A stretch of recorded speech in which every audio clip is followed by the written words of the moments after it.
Welcome to a special episode of Transparency with Tiffany, the podcast. Today, I am honored to be joined by two remarkable community leaders, two women that I call my aunties, Deena Hayes-Greene and Monica Walker.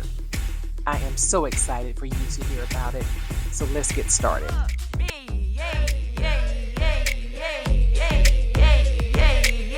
Transparency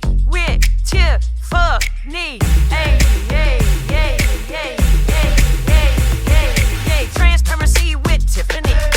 Transparency with Tiffany. Transparency with Tiffany. Transparency with Tiffany. Transparency with Tiffany. Hey.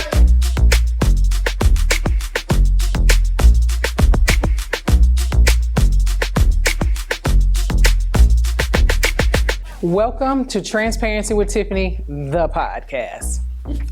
Today, I am excited to have two of my favorite people here on the podcast. If this is your first time joining us, as you know, for Transparency with Tiffany, it is our desire to bring women to our podcast who are doing great things in our community. And so today, I get to sit down with two of my favorite people. I call them auntie, but I'm going to let them introduce themselves. I have with me my Aunt Monica and my Aunt Deena. So first, Monica, tell us who you are. Well, I'm Monica Walker. I'm kind of all over the place, so it's always a challenge to think about what thing to introduce myself as. But I currently live in Greensboro, North Carolina. I'm one of the co-founders, along with Deena, of an organization called Black Pearls Society, Inc., which we'll tell you a lot more about. I am also, and I guess the regard also is that I am the president of our neighborhood association, Gulf Street Neighborhood Association, and then Deena and I do a lot of work both with that association as well as with the Unified Neighborhood Council that we created just, it's probably about 2 years now. Mm-hmm. Yeah. So there are other things, but I guess those three probably are what gets me here. Okay. Hi, Deena Hayes-Greene. I'm the managing director and co-founder of the Racial Equity Institute, as Monica said. I'm also the co-founder of the Black Pearl Society and a member of our neighborhood association. Welcome, welcome, and welcome. I am grateful to have you here. I appreciate you trusting us with the story that we're going to tell today, and it warms my heart to be able to share. And so before we get to why we're here, I do first want to start with the Black Pearl Society.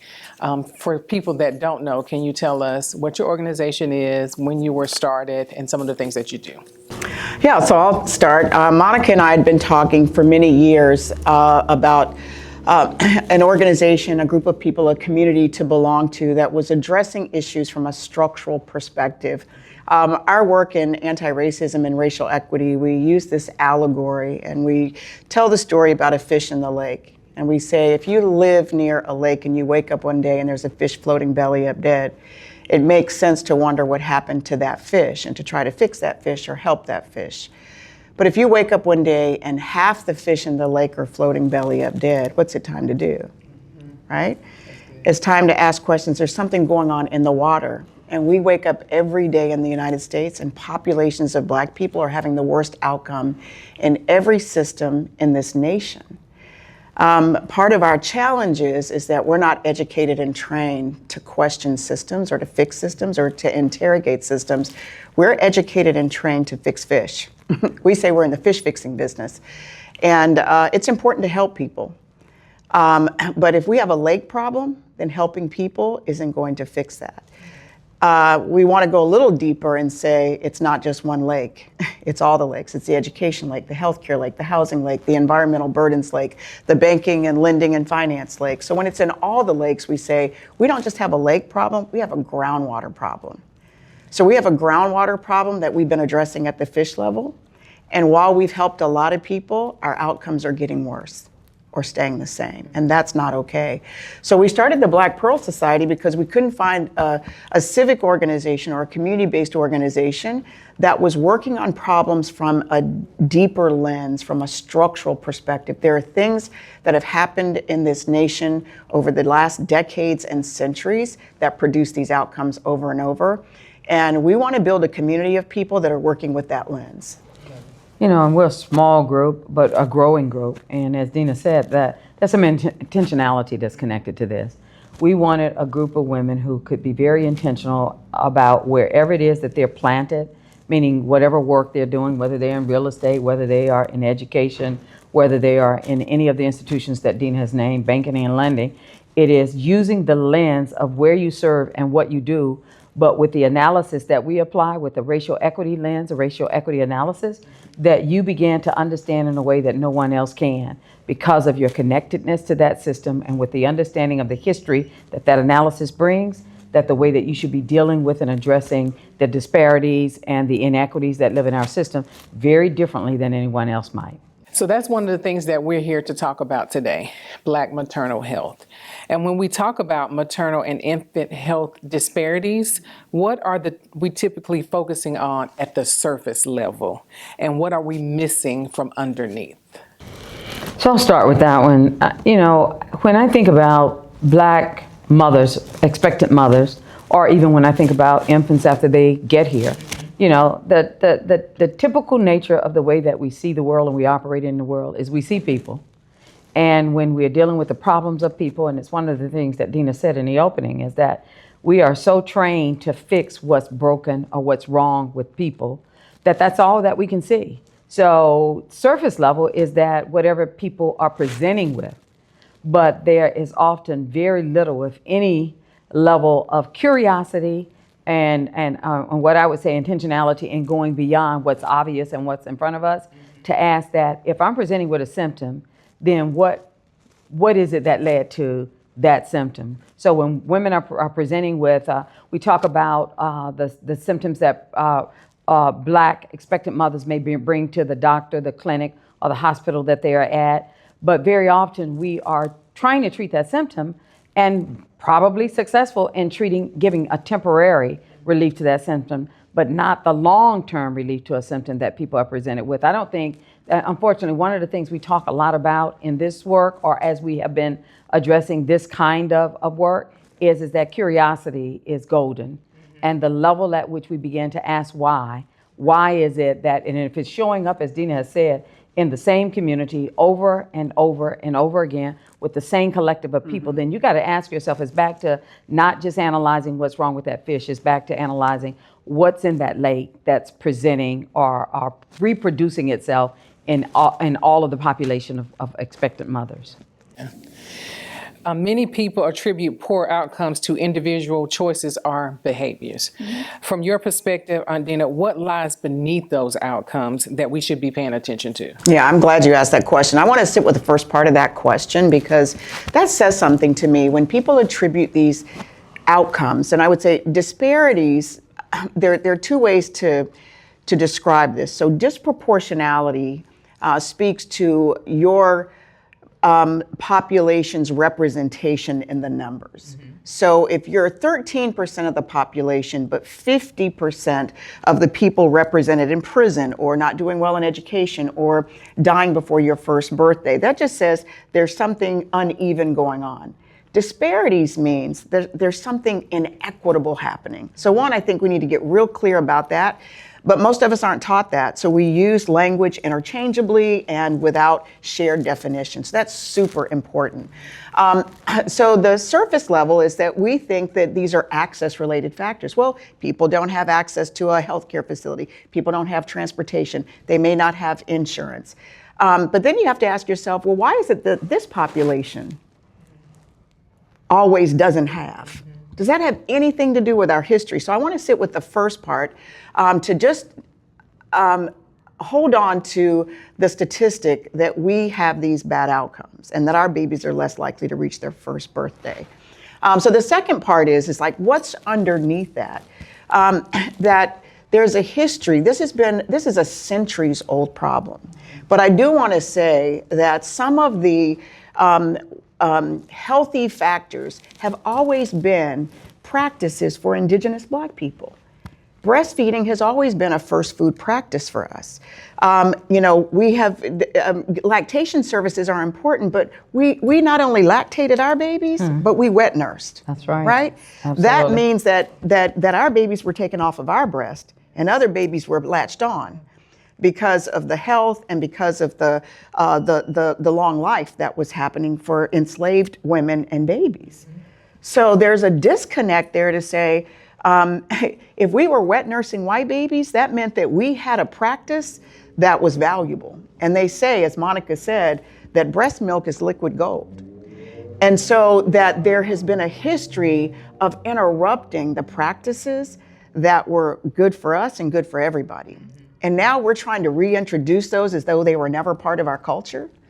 But when it's been disrupted for so long, then we I don't want to say we make up things. I'll just say we answer things with the best information that we have. So sometimes it's like, well, you know, Black women don't want to breastfeed because they want to hurry up and get back to being out there, or they want to go back to work, or whatever it is. But we have figured that out before. We had to get back to the fields, right? We had to get back to cleaning somebody's house. We had to get back to cooking somebody's food. So I think that's what's underneath all of that, is there's a lack of contextual information about why we have those outcomes. What are some of the common experiences that Black mothers face during pregnancy and childbirth that others may not fully understand? They don't see it, they don't understand it, so it's, you know, it's like it's hard for them to accept. Well, one of the things I would say is that, you know, and I think it's very evident in Black mothers, but I think it's very evident in the Black community overall. And that is how we approach the healthcare system in this country is very different than any other people. One of the things that I would say would be, I think, symptomatic of Black women who are expectant, but I could also find this in other Black people as they approach the healthcare system, is you don't know if you're going to be believed. We often report symptoms that people don't take very, very seriously. I often think one of the things that drove me to being very connected to this issue, concerned about this issue and representing this issue, is a young African-American woman who died, who I watched grow up. And at the age of 32, pregnant with her second child, you know, had gone to the doctor, done everything that one is expected to do and supposed to do. But after having delivered her baby, presented with symptoms and said to the healthcare people that were dealing with her case, you know, I'm having this symptom and that symptom and this symptom and that symptom. And on each occasion, she was told, you're going to be all right. Go home, do this, do that, but you're going to be okay. And I remember her mother distinctly after her death telling the story of her partner and her mother asking, have you said this to the doctor? She said, I've said it to the doctor. I've said it to the nurse. I've said it to everyone, you know, that has dealt with me, that I've reported to in my, you know, the postnatal care or aftercare. And she said in each instance she was told that she was going to be okay. Well, that young lady, very dear to my heart, died a few years ago. In fact, it's probably about 6 years ago now. But it's the representation to systems where you are telling, you are saying, you are certifying that I'm presenting with this symptom, and you all are telling me over and over again to disregard the symptom that you've given me, whether it's a prescription, something I'm supposed to take, whether you're saying to me, go home and put my feet up, or whatever the case may be. And I am telling you that in each instance that you've done that I'm not okay. And unfortunately for her, and unfortunately for too many people in communities of color. And it's why when we talk about the manifestations of racism, we talk about that, not being believed, not being taken seriously, not being people being curious to re-examine or to look at what is it that we're missing and what you've presented and what you've shared. And so I think, you know, it's very difficult not to say that to not look at the racism in those circumstances. Yeah. I also think about, for me, I had my son when I was 35. So, you know, later, my mama always jokes with me. By the time I had my son at 35, my mama tells the story of when she, at 35, like me and my sister, we were in high school. Like, so she started so much earlier. But I had postpartum depression, but I couldn't address it. Right. Because I didn't know how to advocate for myself, because like you said, Aunt Deena, we're so used to getting up and being ready to go back to work. But that caused a lot of stress for me because I couldn't verbalize it and I didn't feel like it was okay to advocate. And so how do you think that the stress of that and things plays a part in like just the health and the infancy, the health of our babies? Yeah. Well, I mean, stress is just a huge factor. There's, you know, several health scholars have coined different terms to describe that stress. Arlene Geronimus has described that as the weathering effect, that the weathering of having to navigate so many things. And, you know, people say things like, well, you know, it's taboo in Black communities to get mental health support. that's not just something we rejected because it is a stigma. It is something we were never able to, one, incorporate our own mental health and wellness practices.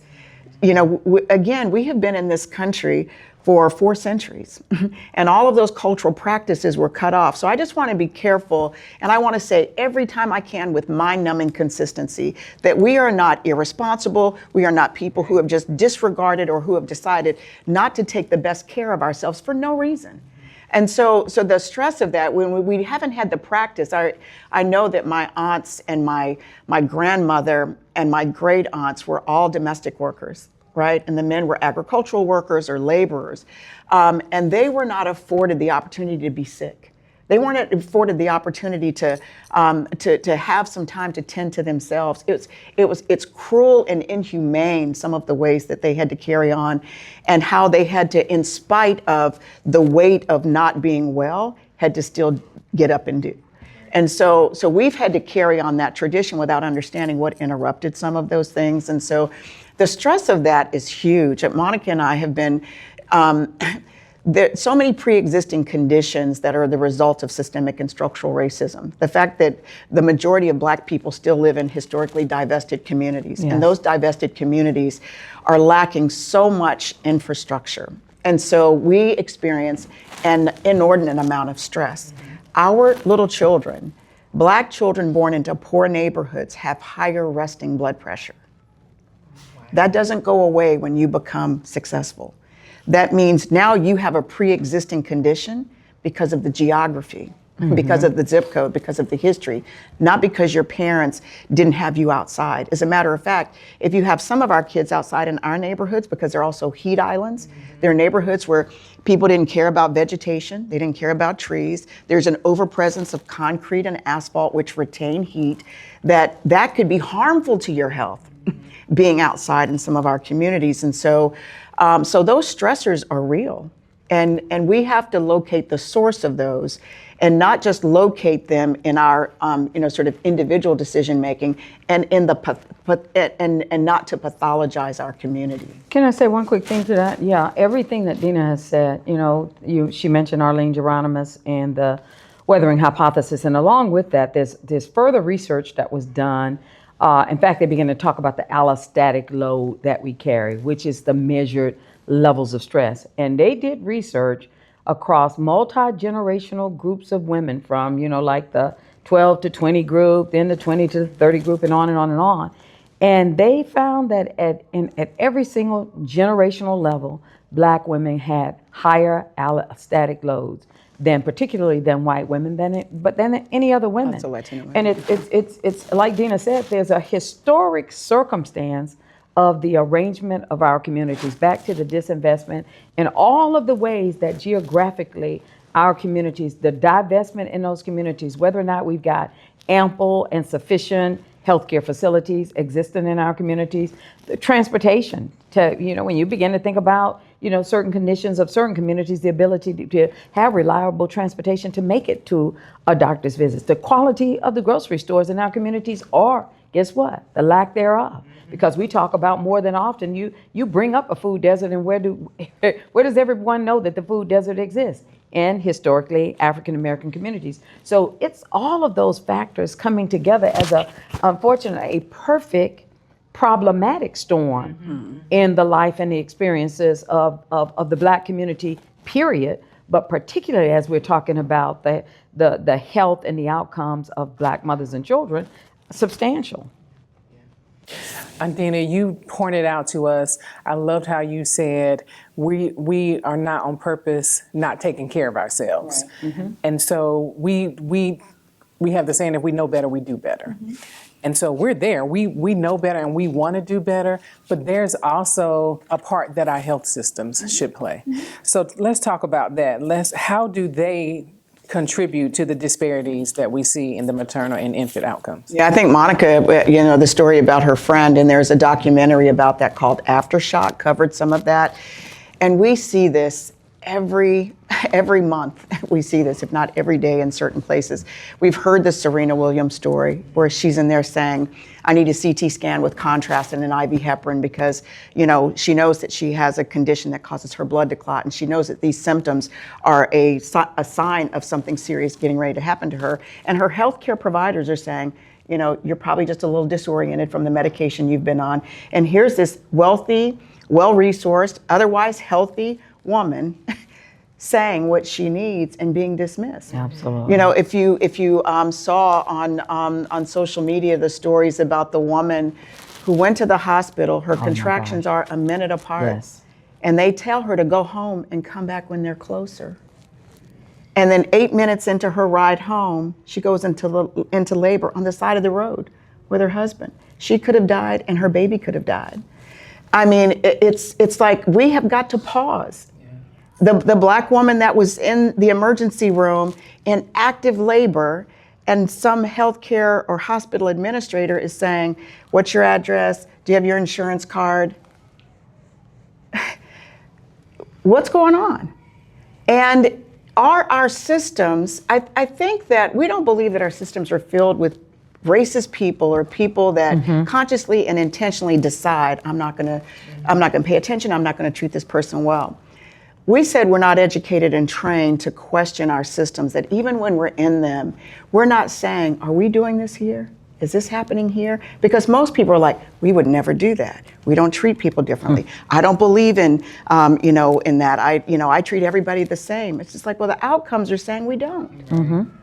So we just have, if we're not asking, that means we've already answered the question and we're not interrogating where it's coming from. So when you're not looking at yourself, the only other place you can look is outward at people. I was thinking, as Deena was saying, healthcare people will say we treat everybody the same. Well, if they're not all having the same outcomes, then maybe treating them the same is also a part of the problem. One of the things that Deena and I talk a lot about is, we are pretty appalled at the fact that we have a problem that exists all over this country, that it's as evident here in this county, evident in this state, but evident around the nation. The complexity of the evidence is that we're not finding, it doesn't seem in the healthcare industry that people are as curious about, then why is it? Why does it persist? Why are these outcomes at the level and the proportion, the size that they are? Why aren't we more curious about what's not happening systemically? If we've treated it even at the level of, and we tend to want to treat the symptoms and we want to blame people and we want to talk about their behaviors, and yet we have evidence of measured evidence coming back saying, no, they got prenatal care. No, they got postnatal care. No, they did all of the things that women were supposed to do during a pregnancy. And yet these outcomes, whether they're the maternal mortality or whether they're infant mortality, is at a measured level that the disproportionality is very, very obvious. We should be a lot more curious because, part of what we're positioning ourselves to say is that we expect and want more curiosity and accountability on the part of a healthcare system, because we believe, as Deena said, we're not looking for individuals or blaming any singular individuals. We are saying, but as a system and as the system practices, that there has to be a lot more curiosity for looking at how do we resolve this? How do we eliminate the level of disproportionality in these outcomes for these groups? We talked about this a little bit about something else, but why do you think, I'm going off script just for a second, why aren't we curious? Like, I want to say that to the people because I don't think people really get it. So why do we think that they aren't curious? Is it they really aren't curious? Are they scared? Is it lack of education? Or? I think it's lack of education, but I think we are so hardwired. We are so conditioned to not question systems. And it is a complex thing. We have to ask ourselves in education. We do the same thing with the achievement gap. We just think this is about some parents that don't value education. We think it's about not enough books in the homes. But it's like, even if those were the case, why is it that these people don't seem to value education? Why is it there's not enough books in these homes? And so part of that is, again, we are so ahistorical that we are lacking the history. We're getting further and further away from the history that created so much of this inequity. And that we're not curious because our brain doesn't like not knowing what's going on. It doesn't like ambiguity. And so what we do when we don't have the answer is that we fill in the blank with whatever information we have. And that's dangerous. And it's especially dangerous when the people who are harmed by it are doing that. You know, it makes me wonder, hearing Deena say that, if it's too much for us to hold to, that I could really be responsible. And when I say the I mean the I as a collective part of a system, that it really could be us. I think that, you know, when I look at the circumstances, and as we have been at visiting or contending with this problem across now, we're nearing a decade, because we speak across the country, we show evidence, we talk about, among other things, but we talk about the Black maternal and infant health outcomes. And I often wonder, do people hold as we present? Where am I implicated in this? You know, it's kind of like, you know, I struggle sometimes with my family, members of my family, brothers, sisters, children, you name it. You know, and you think about, did I do the right thing? You know, it's really hard to ask, is the problem that we're experiencing, whatever it may be, could I really be implicated? And could this really be something that I'm responsible for and that I need to fix? I think that's just hard for us, but it's very, very necessary in spite of the fact that it might be difficult and hard. Well, let me add one other thing. As we are now inside of those systems in larger numbers, that our job is to defend that system. Mm-hmm. I've been watching Greenleaf. Don't y'all judge me. Because I've been like just overstressed. So I said, I'm gonna binge watch on something. Yes. But in there, the character Grace, the daughter who comes back, she takes on all the hard things. And so this week I've been watching it, sitting there saying to myself, I'm on a lot of boards. Didn't mean to get on them, but I ended up on all these boards. And I'm saying to myself, am I really making a difference? Mm-hmm. Like you just said, yes. Monica, like, am I taking all of this in? Am I just showing up, show my face for them to, and I don't want to be that person. Mm-hmm. I want to make sure that I'm making a difference and educating myself so that I can speak on things and I'm not just showing up in that space. Mm-hmm. It's accountability. It's a hard thing. I mean, I think that it's true for all of us. As a matter of fact, I want to be more like Deena. I want to kick up some dust. Yes. Because it is so easy to sit there because you've been invited to be a part of something. And there's a certain kind of, what do you call it? Something you feel about having been invited to the party. But if you're not being accountable for the reason that table, that room, that how should I say, that system or whatever exists, then I think we sell ourselves too short. And I think we are responsible. That if nothing changes, it is a question of your accountability inside of the arrangement. Yeah, I've been sharing this concept that many Black scholars have talked about. But it's called, I know where you're going. You know, the difference between a Black leader and a leading Black. Right? Yes. I know, it's scary too, because the invitation is to be a leading Black, not a Black leader. And a Black leader isn't somebody that strikes out on their own. It is someone who is accountable to and connected to a collective that's really going to make a difference, because people don't invite us oftentimes to boards and commissions and committees to look at ourselves. They really invite us to affirm what that organization is doing. And when we get there, it shifts. You know, we have this saying in our anti-racism work: keep your friends close, keep your enemies on payroll or on a board. Mm-hmm. All right? Yeah. I want you to hear that. Keep your friends close, keep your enemies on payroll or on a board. That's right. It shifts the accountability. It does. Because now the community didn't say, this is who we want, right? The committee, the institution, the corporation said who they wanted. Mm-hmm. So who were you appointed by, right? And then who are you accountable to, and who are you sharing information with? And how are you bringing that back and translating that to that board or that commission? That's right. So that you're not, because it's intimidating. You don't want to be in there always being the argumentative one, but you do want to help that organization see itself and its work.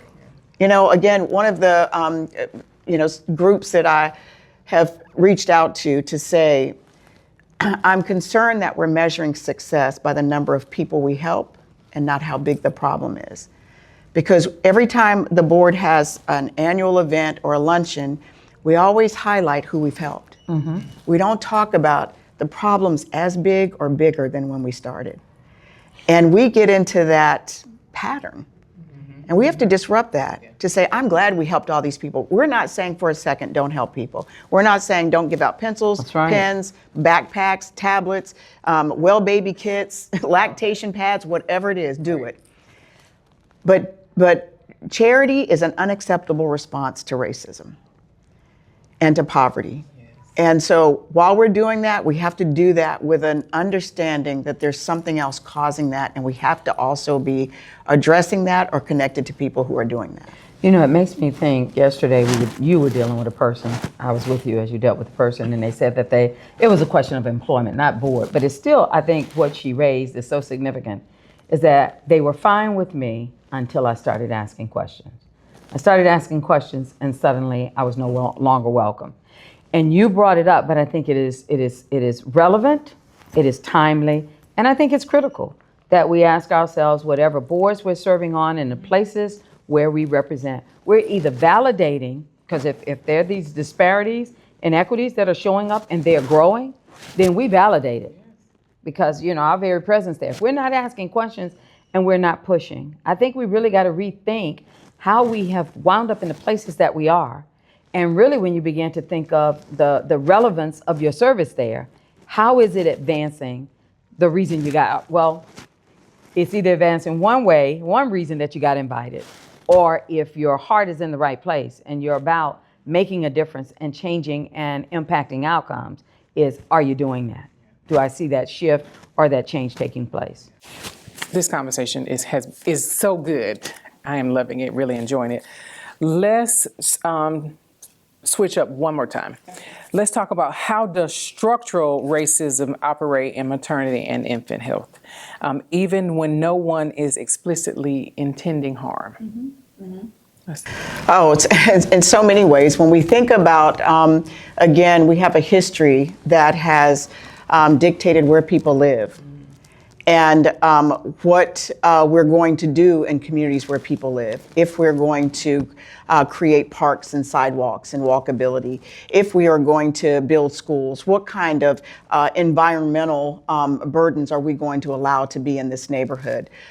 So racially restrictive covenants, locking people out of certain communities, redlining and divesting in certain communities. We have a healthcare system across the country that wouldn't let people in to some of the well-resourced facilities because of race. And so all of that stuff has been structured in what we're taught, what people were taught in medical school, who's used for research.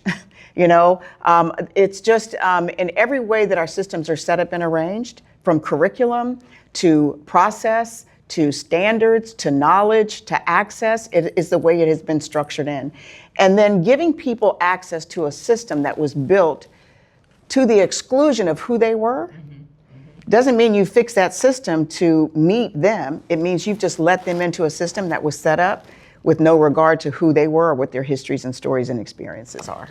And, you know, I'm thinking to myself, as when you talk about structural racism, Tiffany, so many people right away go to the place of it's about me hating somebody and wanting to do very intentional evil to them, which is part of the problem why it's so hard for people to sit with, because that's not what we're talking about. Right. We're saying that structural racism exists inside of our systems, absence of any evil will or intent.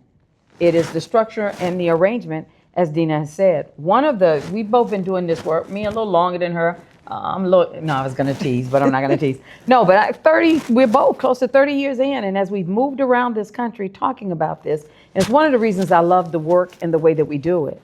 Because in the experience that people go through with us, what they begin to realize is that you're not blaming me. You're not saying I'm bad. You're not saying I'm mean. You're not saying that somehow I'm diabolically inclined or whatever. No, we're not. We're saying, but there's a structure and arrangement that has been set up to do what it does and does it quite well in this country in terms of the outcomes that we are experiencing and who does well inside of a system and who's not doing well inside of a system. And we see that repeated over and over again across generations. You can't fix, or we have a way of saying is that, what's that? You have to see the problem in order to fix the problem. Can't fix the problem you don't see. And then we often say in the work that we do that diagnosis determines treatment. And so part of the work that we're doing and what we're trying to do, we want people, I said curiosity earlier, we want you to be curious and we want you to be able to see the problem. And we believe that in seeing the problem, you can fix it and your diagnosis becomes more effective.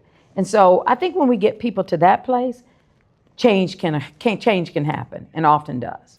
Our change can also come through policies. So can we talk about how economic policy, housing policies, and labor conditions are connected to the birth outcomes? I think policies are helpful, but I think policies, one of the examples that we like to give is that when we don't understand structure, you know what they say about policy and structure. It's like, yes. That structure eats policy for breakfast, right? So we have a policy, we have a law that says you can't treat people differently on the basis of race, right? Mm-hmm. There's not one institution in Guilford County where Black people aren't having the worst outcomes. Not one. So we have policies that say you can't do that. We don't have a way of measuring how it's happening over and over. I've been on the school board for 25 years. One of you youngins called that a quarter of a century. I didn't like that description of it, but that's a long time, right? Yes. And I've seen a variety of superintendents. When I was first elected in 2002, we had a white male superintendent, great guy, brought innovative programs that we enjoy today. After that, we had our first Black male superintendent. He came and carried on and brought innovative programs, great leader. After that, we had our first Afro-Latina female superintendent. Same thing, just led this district to things we had never done before, this unprecedented school construction bond, new facilities, technology. Our fourth superintendent, first white female superintendent. So we've had incredible diversity. We've also seen incredible turnover. All of the people that run the day-to-day operations of our system are not there anymore. New people are coming in, chief financial officer, chief academic officer. We got new students and new teachers. But the one thing that hasn't changed, not only in my 25 years, but in the 25 years before me and the 25 before that, are the outcomes by race. So when you take a system and you take all the people out, you bring in all new people, you can bring in people that reflect the people who are having the bad outcomes. And when that system still produces that thing, that means there's something in that system that produces those outcomes, no matter who's there. Mm-hmm. And that's one of the things, again, we have to notice that's happening. And we have to question why that exists and where it came from and how we can interrupt that. That's good. That's good. Monica, tell us, it's important to shift. And you've already talked about that, the different shifts. I love that. I'm going to post that whenever we post this about the different superintendents, because I think that we haven't even, just in your 25 years, those different people and all the great things that they've done. But why is it important to shift from asking what's wrong with the mother to asking what's wrong with the system?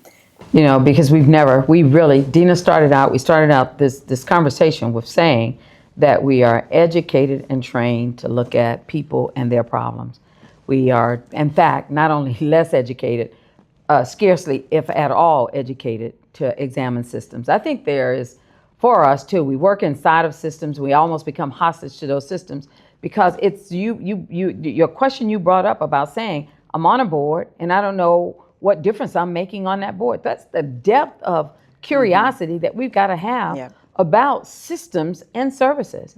Deena has said, and we like to say it and to repeat it, people need help, and we help people. In fact, I can't think of a system that isn't all about helping people, but not about, as a matter of fact, in sessions that I'm in, and if I had to ask people, do we have any broken systems? I mean, people, they get these weird grins on their face because it's like, of course we do. As a matter of fact, and if we go through the litany of every system of service that you and I and all of us are subject to, practically every one of them are broken. And we know it.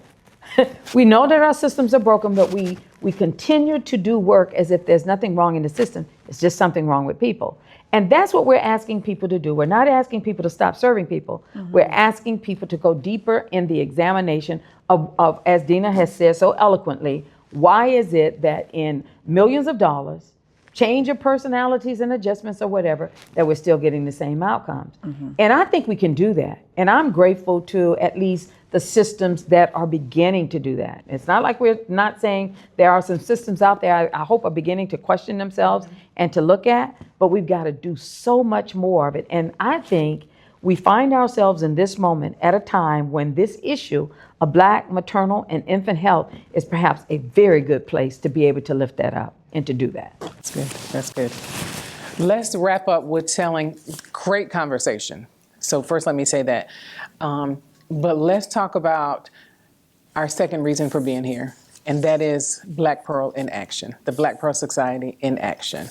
And so there's an event coming up that we want to invite everybody to. So let's talk about that, where it is, and how we can all get involved.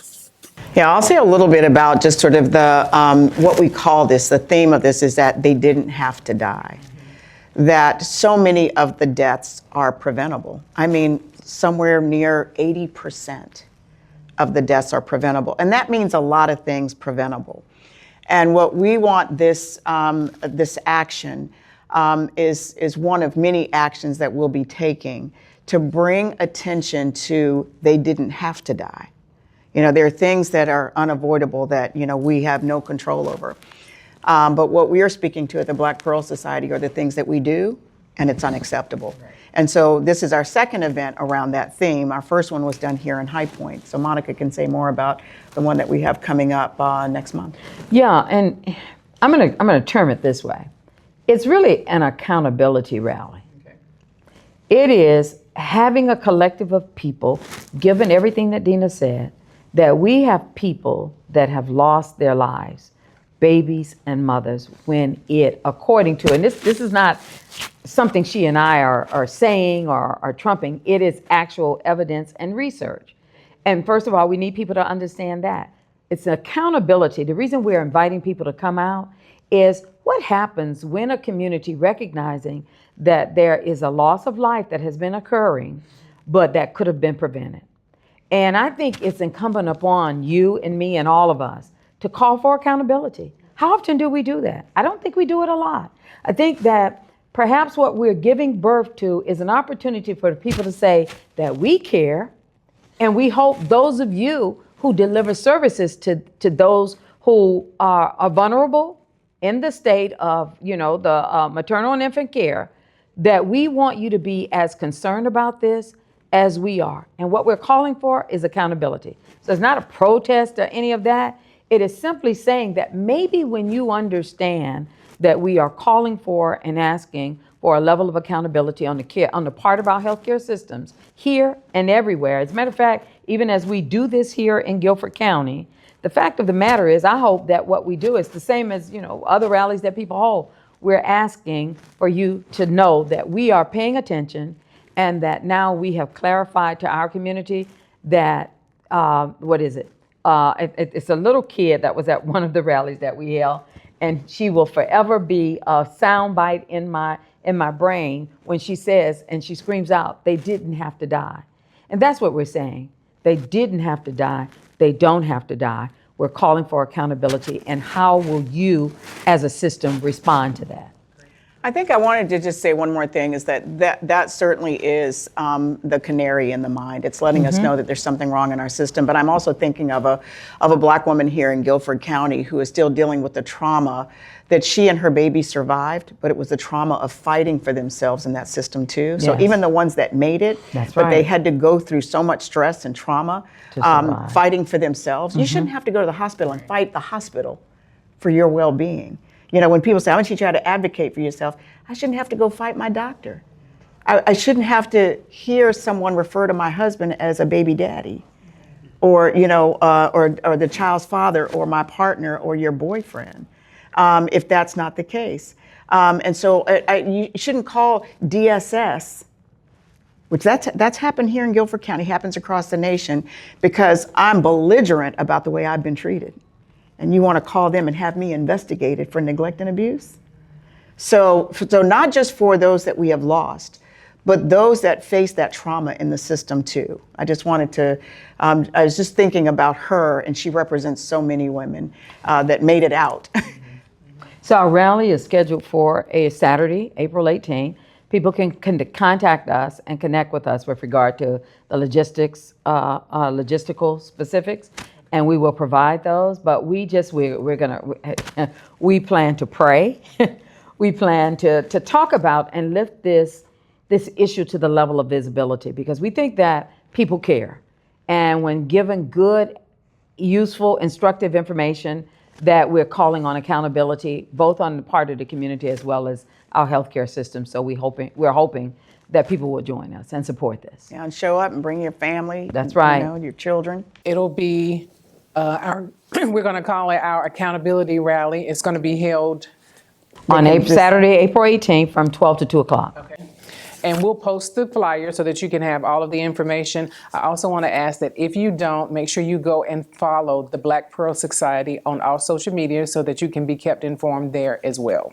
Absolutely. Give us one closing thought each. Wow. We say this was done and it can be undone. And we wouldn't do this work if we didn't believe that things could be changed. We wouldn't be sitting in this room together. We wouldn't be in some of the places that we're in if people didn't persevere and fight to make it better for us. And I want my legacy, I want my children to look back and to be proud of what I was willing to do for their future. Yeah. I want to do this. I want to say Shamani Gibson, Kira Johnson, Shalon Irving, Shanice Wallace, just 4 of the young women whose names I will call who didn't have to die. And I hope there's something about this accountability rally that in respect of the loss, that they know that we are looking into the future and holding our systems accountable. They don't have to die. Thank you so much for tuning in to this podcast. This has probably been the best one yet. Again, I want to say thank you to our guest, Deena Hayes-Greene. Am I backwards? Yes. And Monica Walker for being here with us, sharing this story. We look forward to you joining us at our accountability rally. You see the flyer, it is popping up. Make sure that you like, share, and comment and help us spread the word, and we'll see you there. Thank you so much.